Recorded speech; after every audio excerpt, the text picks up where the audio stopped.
கறி பாருங்கள் நீட்டாக பக்காவாக குக் பண்ணி தெளிவாக கொடுத்துருக்காங்க.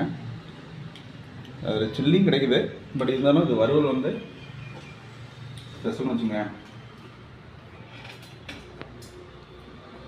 இது மெயினாக நம்ம திருச்செங்கோடு புது பஸ் ஸ்டாண்டுக்கு வெளியில் வரப்போ பழைய பஸ் ஸ்டாண்டு போகிற வழியில் இருக்குது. நிறைய அந்த